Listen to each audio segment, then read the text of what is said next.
Ya leíste De negro vestido, nuestro ritual parricida. Ya viste que no pedimos perdón. He-Man, volumen 4. Frases metaleras del entorno mío.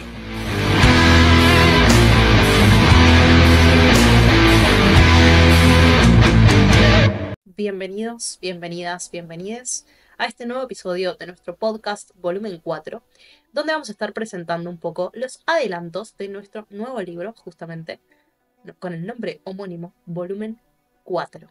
Acá quien les habla, Male Alessio, y vengo a hacerles un pequeño adelanto musical y también ensayístico y de reflexión de mi ensayo titulado Extranjeros en su lengua, nativos en habla.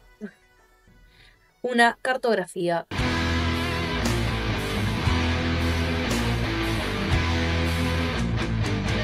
Un fantasma recorre el paisaje metalero de Argentina. El fantasma de la extranjería lingüística. Un fantasma, un espectro, una aparición que sustituye los modismos porteños por giros anglosajones. Y es aquí donde, al principio de nuestro recorrido, que en realidad es un recorrido que se propone volver para atrás. Es un recorrido que mira hacia atrás. Porque es un recorrido donde nos estamos planteando volver sobre el olor al He-Man y decir, bueno, ¿qué puntos quedaron sin tocar? ¿Qué temas nos gustaría volver? Aportar una nueva perspectiva. Y uno de los temas que justamente estaba por cartografiar es el fantasy como género. Un tema que será abordado extensivamente en los ensayos del segundo bloque de nuestro libro, pero es un tema que además hace también a la definición de mi propio ensayo. Un ensayo donde el punto problemático que identifico es que hay bandas argentinas compuestas enteramente por músicos argentines que eligen el inglés como idioma de enunciación. Y la puerta que esto me abre es enorme.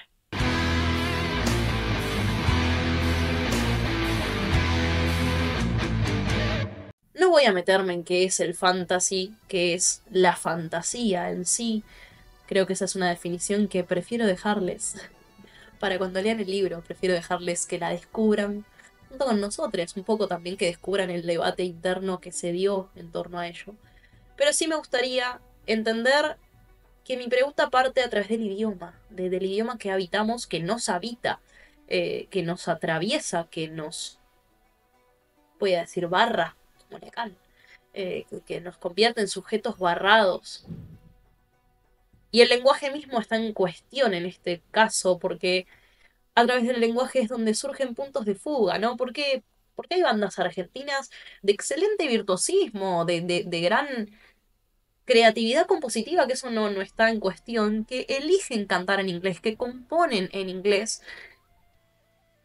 ¿Por qué? Es simplemente la apertura de nuevas posibilidades mercantiles, es una exigencia de la industria cultural, o será acaso que quizás, y esto sí va en línea con lo que hemos trabajado del fantasy, lo que venimos trabajando desde el año pasado, será porque quizás enuncian cosas que nuestro país deja por fuera, que el metal de nuestro país deja por fuera, que la formación discursiva metalera, diría Michel Pellet, un filósofo a quien le tengo mucha estima, no permite decir.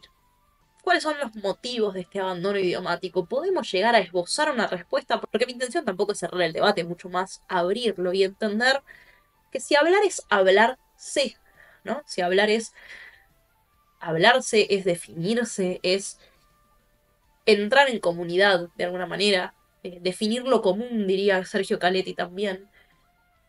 ¿Qué sucede cuando músicos cuya lengua madre es el español deciden enunciar el otro idioma? Separarse lingüísticamente del campo que les ha dado origen. No les representa. O simplemente es una cuestión de buscar nuevos mercados. ¿Dónde está la diferencia? La palabra diferencia no es menor, ¿no? En términos de Cristeva, si el juego de la diferencia implica un movimiento y si el lenguaje siempre implica un juego de la diferencia, ¿hacia dónde se están moviendo, no? ¿Hacia dónde va ese movimiento? ¿De qué se aleja y a qué se acerca ese movimiento justamente? ¿Es hacia otros mercados? ¿Es hacia otros géneros? ¿Es hacia otras posibilidades enunciativas? ¿Es un movimiento circular que retoma movimientos anteriores? Todo esto es parte de lo que nos gustaría indagar a través de este ensayo. Así que les invito primero a venir a este breve recorrido conmigo y después a acompañarnos ya en la publicación de volumen 4.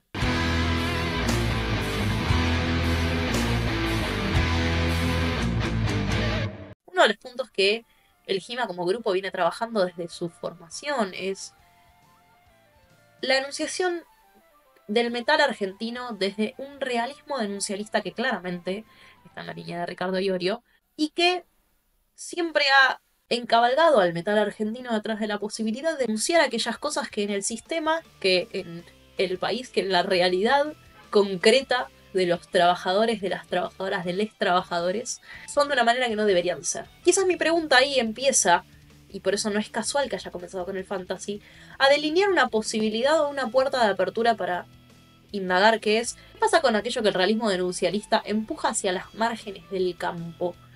Quizás hay algo que no puede ser pensado desde ese realismo. Quizás es otra forma también de encarar esos problemas. Fantasía opone siempre a denuncia. ¿Y cómo indagar justamente en esas posibilidades genéricas que el realismo denuncialista empuja? Bueno, elegí hacerlo a través de la comparación. Porque me parece que hay veces que, y esta es otra de las cosas, de las novedades, ¿no?, que trae volumen 4, es que mucho tiempo nos hemos dedicado exclusivamente al metal argentino, ¿no? Estamos como defendidos en las fronteras nacionales como nuestra trinchera de análisis, que claramente era la misión, el motivo, y ha sido muy fructífero. Pero quizás nos hemos perdido de que en otras latitudes también se enfrentan a problemáticas similares, a preguntas similares. Una de las deudas no solamente es el fantasy, sino también mirar para afuera, ¿no? Comparar con el afuera. ¿Qué pasa con esas bandas, subgéneros, poéticas, que nos aporten miradas también o nuevas perspectivas frescas sobre nuestra propia producción? Y también cómo esa producción se inserta en una escena metalera más grande, ¿no? ¿Qué pasa con estas bandas argentinas que buscan quizás hacia afuera? Y el recurso de la comparación también viene muy acertado en el momento en el que estamos decidiendo entender por qué la elección idiomática de estas tres bandas, porque son tres argentinas que vamos a trabajar, qué sucede con esa elección y si también persiste detrás de ella alguna huella identitaria argentina, algo que nos haga identificar a esas bandas como propias, más allá de que estén cantando en un idioma extranjero. Porque el espectro no es solamente el espectro del lenguaje inglés, de lo anglosajón que nos acosa desde adentro, sino también habrá que preguntarse si no hay algún espectro argentino que está acosando los escenarios extranjeros, ¿no? Es aquí que vamos a presentar, o voy a presentar, un poco brevemente a las tres bandas argentinas que elegí, que se van a oponer a tres bandas extranjeras que no son casuales, claramente. Y son tres bandas que además es muy interesante que nos permiten hacer un recorrido no solamente geográfico, sino temporal, porque son tres bandas que han surgido en tres momentos distintos. Son Lorien, Skiltron y Tridana, a las que vamos a comparar con tres exponentes extranjeras bastante diferentes entre sí, del mismo subgénero fantasy o folk, que son Windrose, Gloryhammer y Dragonforce. Lorien es la banda más antigua de las tres argentinas, eso también señala que hay un desplazamiento temporal, además de un desplazamiento geográfico. Surge en el 96, está compuesta por 4 miembros, ya en el nombre hay una reminiscencia a Tolkien, lo cual nos indica perfectamente en qué clase de cartografía estamos, en qué lugares, qué tierras estamos habitando. Estamos habitando la Tierra Media, lo cual no es casual. Por otro lado, Skiltron surge en el 97. La palabra Skiltron es una palabra que refiere a una formación militar de tropas en falange bastante típica de los climas gaélicos, ¿no? Ya nos mete en la temática bélica. Y en 2011, 4 de los miembros de Skiltron se dividen, se separan de la banda por razones personales y forman Tridana, que ambas bandas nos llevan a una estética mucho más escocesa, irlandesa, gaélica en general. Y además, Tridana también es una palabra que remite a lo bélico porque es una adaptación del gaélico troyedana. Disculpe si hay algún oyente que conoce de la pronunciación del gaélico, y si acabo de asesinar a la palabra pido disculpas nuevamente, que significa luchas. Entonces, tenemos un movimiento diacrónico y sincrónico, ¿no?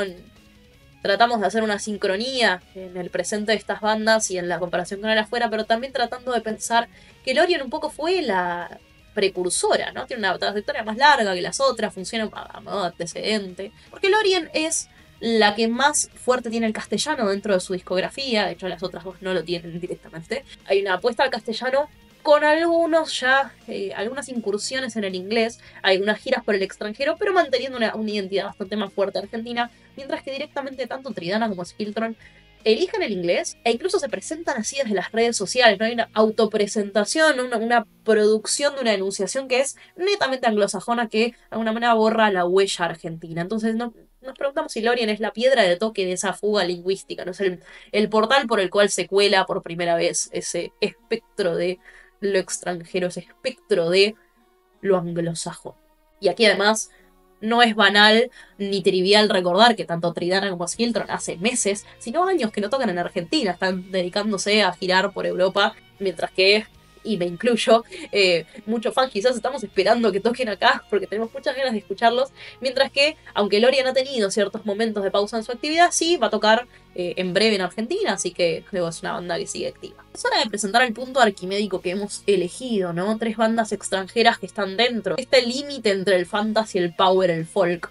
Windrose, que es una banda italiana bastante nueva, fundada en 2009. Dragon Force, una banda de la famosa nueva ola de metal británico, fundada en 1999. Y Glory Hammer, fundada en 2010, que además comparte miembros con Elstorm, que también es otra banda que tiene un gran despliegue narrativo y escénico, más orientado a la piratería. Es un metal, voy a hacer una comparación bastante grosera, pero digo, se parece un poquito a Áspera en la manera en que su música en realidad tiene que ver con algo burlesco. Y si las elegí fue un poco porque son sonora y líricamente similares, pero también porque marcan algunas diferencias que me parecen interesantes. Y ahí es donde el doble movimiento de lo geográfico y lo diacrónico nos puede dar algunas pistas para analizar este movimiento espectral de la lengua, este movimiento espectral del idioma elegido.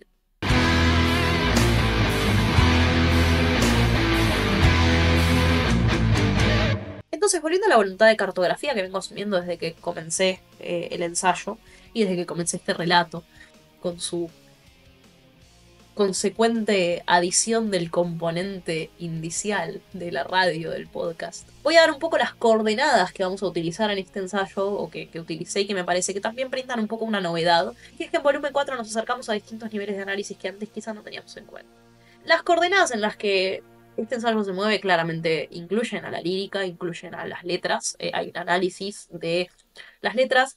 En el caso de Lorien, como tiene algunas cuestiones en castellano, desde el límite entre el castellano y el inglés, para registrar un poco ese alejamiento del realismo denuncialista. Las temáticas bélicas van a ser una constante, sobre todo en Tridana y Skiltron, cosa que ya nos adelanta sus nombres. Y hay un punto de fuga que es muy interesante y que vamos a ver a lo largo de todas estas bandas, y es que en realidad el enemigo nombrado es bastante difuso. Cosa que es y no es diferente, ¿no? Muchas veces hay canciones dentro del canon denuncialista donde sí se habla del enemigo, pero no sabemos si el enemigo es el sistema, es el gobierno en sí, es la policía. Hay otras donde sí está bastante claro. Bueno, acá retoman un poco la primera vertiente, ¿no? Un enemigo difuso, un ente sin rostro, sin institucionalidad, sin nombre, contra el cual nos enfrentamos, retomando un poco el tropos del bien y del mal. Es donde las 3 bandas extranjeras nos sirven de punto arquimédico y nos retoman a un enfoque muchísimo más fantasy, en el sentido más anglosajón del término, porque ya se anclan en universos que son abiertamente fantásticos, abiertamente fuera de este mundo. El reino de Fife en el caso de Glory Hammer, otros reinos en el caso de Dragon Force, las minas de los enanos en el caso de Windrose. Entonces tenemos una primera coordenada marcada por la poética. Tenemos otra coordenada que está marcada claramente por el lenguaje musical, que es otro lenguaje. Este es un problema bastante retomado por la semiótica, que pese a no ser mi camino me parece interesante, y me parece a veces necesario, que es que lo verbal no agota la cuestión lingüística, la música. La música también es un lenguaje. Y muchas veces se la llama el lenguaje universal, y uno dice, es universal totalmente. Sus significantes son frecuencias, vibraciones, agudos, graves. pianísimos, fortes. Y un posible terreno de indagación es a ver qué pasa realmente con esos sonidos. Si solamente suenan gaitas en la pampa húmeda o de repente en las Highlands escocesas acosa el espectro de un bombo. Donde de nuevo vemos que quizás en Lorien el movimiento sonoro es quizás más imperceptible, más pequeño, y tanto Triana como Skiltron ya incorporan elementos sonoros que son abiertamente opuestos a los elementos que quizás habitan nuestros repertorios sonoros como habitantes del suelo argentino. Y ahí es donde surgirá la comparación con las bandas extranjeras y trataremos de analizar un poco en términos de el mal llamado lenguaje universal. ¿Qué es lo que sucede? En la última coordenada encuentro una huella necesaria de mi propio recorrido profesional, no solo como persona que trabaja en el marketing, sino como persona que habita los escenarios como artista escénica. Y es justamente la presentación de estas bandas, tanto a través de las redes sociales como a través de sus propuestas escénicas. Es un tercer movimiento, es un movimiento de construcción discursiva en dos vertientes, la escénica y la virtual. Y en ese sentido no creo que sea fructífero pensar que lo virtual es opuesto a lo real. Ya no nos sirve la oposición de la virtualidad con la corporalidad como algo opuesto, sino como al contrario. La virtualidad como un lugar donde se reafirma esa propuesta escénica, esa enunciación, esa construcción, esa autorrepresentación de las bandas. Por ende, es algo que también es interesante incorporar y empezar a entender qué sucede en el terreno de las enunciaciones marketineras.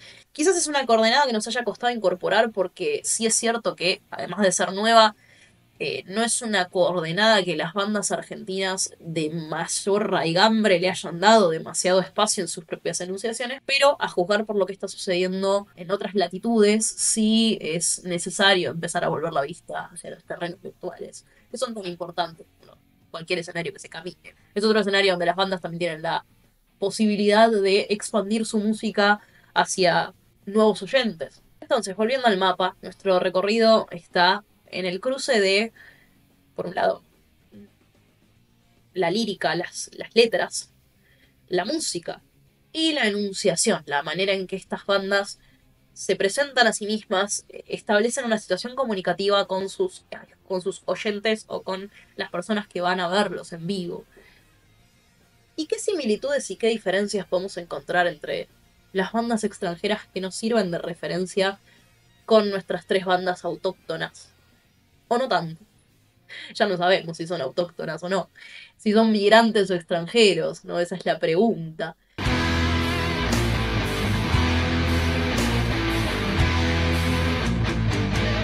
Y hemos danzado entonces con estos tres movimientos. Los movimientos que acercan y alejan a estas bandas de lenguas, experiencias y sonidos nuestros y extranjeros. Hemos bailado con los espectros de la extranjería lingüística y sonora. Y ninguna danza es lineal, ¿no? La danza tiene elementos circulares, espiralados, casi como los espirales de Martha Graham. Y nos traen de vuelta a nuestras tierras, aunque sea un poquito de visita. Ahí es donde el psicoanálisis nos ofrece una pista que quizás nos permita más adelante pensar cuál es el rol que juega lo extranjero, lo migrante.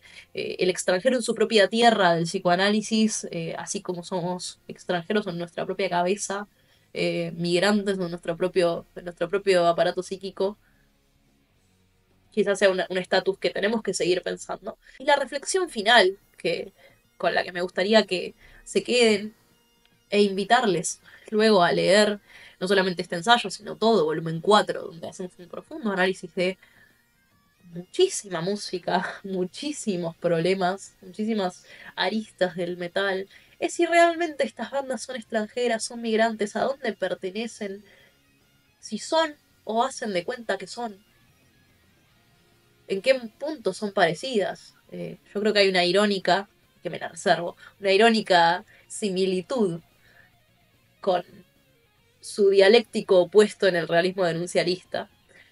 Y creo fundamentalmente, y con esto cierro este adelanto musical y ensayístico, volviendo al principio, que si un fantasma recorre nuestro paisaje metalero tenemos un poco que exorcizarlo, porque el fantasma, el espectro, fundamentalmente el espectro, será tanto más efectivo en cuanto menos nos enfrentemos a él. Y quizás si nos enfrentamos a estos espectros, a estos fantasmas que habitan nuestro paisaje metalero, encontremos por fin las respuestas que estábamos buscando en otro lado, encontremos nuevas preguntas. nos encontremos también con la voluntad de seguir haciéndonos preguntas sobre algo que amamos profundamente, que es el metal. Pero no por amarlo, abandonamos nuestra mirada crítica y nuestra vocación de pregunta. Jima. Volumen 4. Frases metaleras del entorno mío. Edita La Parte Maldita. Conseguilo en nuestras redes sociales y en la tienda nube @lapartemaldita.